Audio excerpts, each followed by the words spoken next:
capture the audience real quick. Alright, hello everybody. My name is Sharon Bukta, and today I'm going to be showing you guys the fundamentals of a natural golf swing.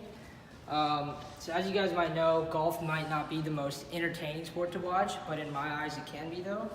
Have you guys ever thought about if you guys could hit the ball 300 yards down the fairway consistently? I feel like if you guys could, or if you knew how to, your love and passion for the game would just grow even more rather than you not having. As for my research and credibility, I've played golf since middle school. I've played golf on my middle school golf team, my high school golf team. I played all 4 years varsity, and I was my senior year. I actually was the captain of my golf team. I've also watched numerous tutorials and videos on how to enhance my own game, and in doing so, I think I've gained that credibility that I can demonstrate to you guys how to properly hit a golf ball with an iron. Getting the fundamentals down and practicing these techniques is only going to enhance your guys' love for the game and knowledge for the game. And in doing so, you're just going to want to be able to play the game even more. So we're just going to jump right into it now.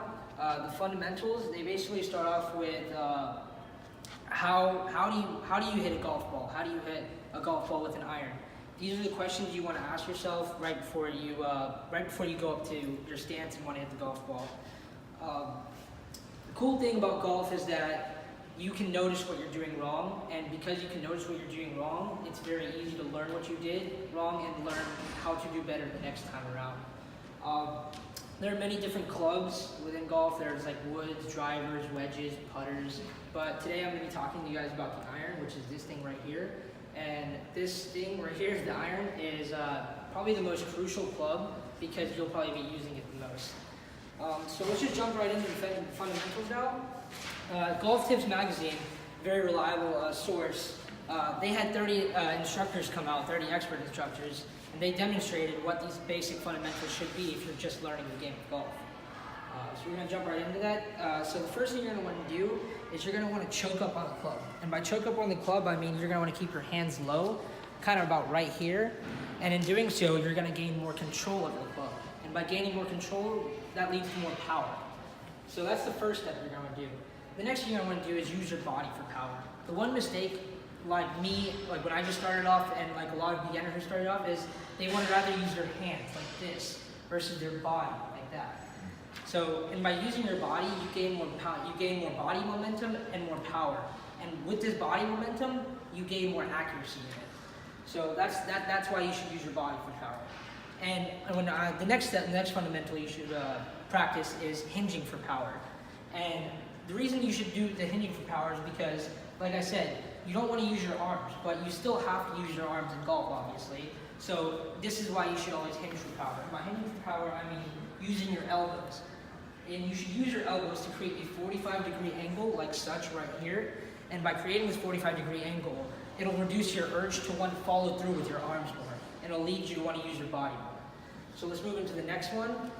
Actually, before I move to the next one, I want to say that Tiger Woods, one of my favorite golfers of all time, probably one of the most respected golfers, he said, try shallowing out your backswing and swing a little more around you and to the ground.